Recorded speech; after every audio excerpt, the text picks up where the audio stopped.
Assalamualaikum warahmatullahi wabarakatuh. Sugeng pepanggihan kalian kula ing pasinaon basa Jawa kang nyenengake.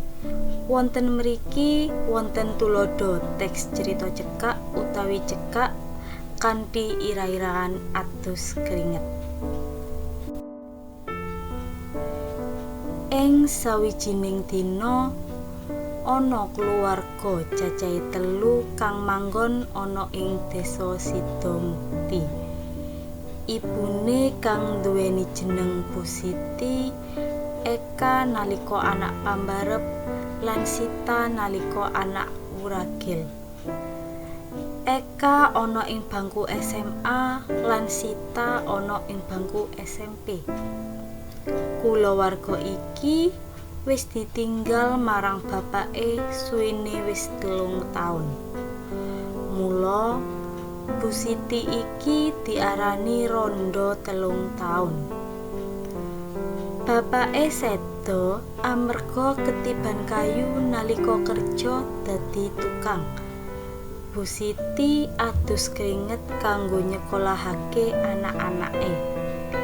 Kabeh sing ana lan halal bakal dheweke lakoni kanggo nyambung urip. Kayata kerja dodol gorengan, ngumbahi klambi wong, resik-resik omahe wong, momong lan liya-liyane.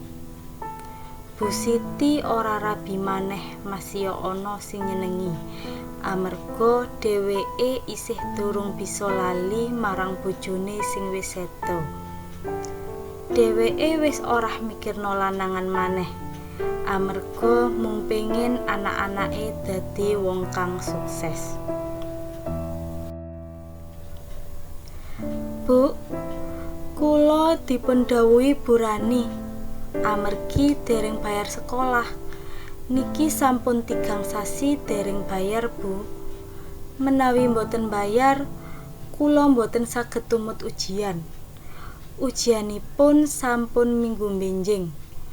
Eka ngersula marang ibune. Bu Siti mung ngelus dada amarga dheweke durung duwe dhuwit kanggo bayar sekolah Eka lan Sita. Sik yo nduk, ibu sik durung duwe dhuwit kanggo bayar sekolahmu lan adikmu. Mene ibu oleh dhuwit saka Bu Lela. Amarga ibu wis ngumbahno klambine. Yen ibu wis oleh dhuwit, meni bakal langsung menyang sekolahmu. Sabar sik ya, Nduk. Enggih, Bu. Mboten menapa-menapa. Kula nyuwun pangapunten sampun ngrepoti ibu lan ndadosaken ibu mikir. Walah, Nduk, ora apa-apa. Iki ngono wis kewajibane ibu kanggone nyekolahno kowe karo adikmu. Wigatine kowe karo adikmu kudu sinau sing temen. Aja nganti luput supaya besok bisa dadi wong sukses ora kaya ibu ngene iki. Yen wis sukses aja dumeh. Kudu duwe sifat kang becik marang sapa wae. Nggih, Bu. Kula bakal sinau sregep supados besok dados tiyang sukses. Sakwise omong-omongan suwe, Eka balik menyang kamar. Dheweke sinau pelajaran apa wae sing durung dimangerteni. Ora ana angin, ora ana apa-apa, Sita mlebu kamare Eka karo nangis. Loh, kena apa, Dik? Apa sing gawe kowe nangis kaya ngene iki? Kula mantun tukaran, Mbak, kali kanca kula. Rizka namine. Kula dipun senggol ngantos tiba. Lah nyapa kok nganti tukaran barang iku? Kula mung pengin nyelang dolenane Risma. Nanging Risma ora gelem nyelangi dolenane.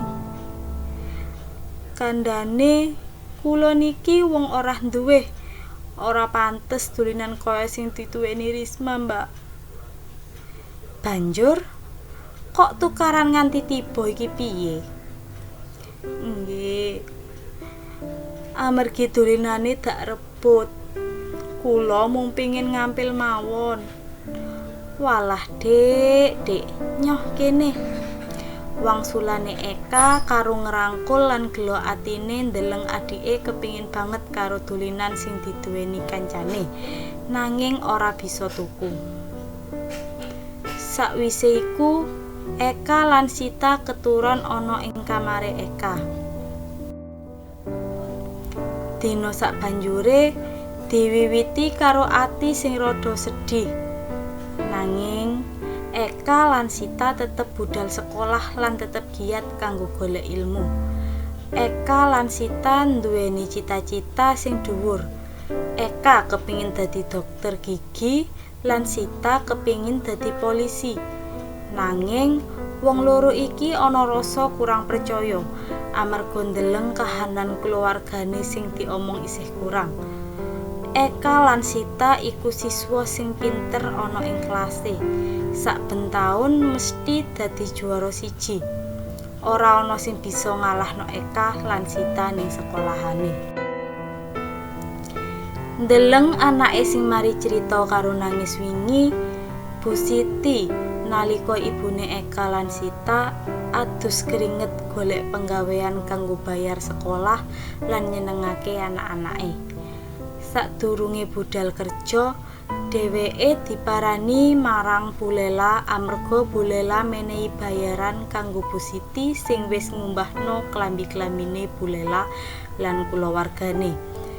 Sakwise iku, Bu Siti langsung budal menyang sekolahe Eka kanggo bayar sekolah sing wis ora bayar 3 sasi supaya Eka bisa melu ujian. Nanging duwite iku isih durung cukup kanggone bayar sekolah. Bu Siti nyuwun keringanan marang sekolahe Eka supaya Eka isih tetep bisa melu ujian. Saya suwe pungkasane saka pihak sekolah bisa menehi keringanan amarga kahanan sing diadepi Eka. Saka iku pungkasane saben sasi yen Eka bayar sekolah ora bayar utuh, nanging separuh amarga sekolahe menehi keringanan marang Eka. Sakliyane ora duwe dhuwit, pihak sekolah ya menehi keringanan amarga Eka iku siswa kang pinter lan asring banggakake sekolahane lumantar lomba-lomba sing wis dimenangno.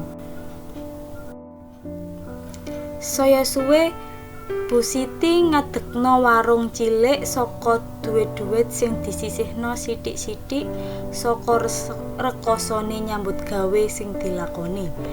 Warung kasebut saya rame. Pirang-pirang taun warung iki tetep rame. Amarga babagan kasebut ndadekake warung iki luwih gedhe. Penghasilane Bu Siti uga tambah akeh.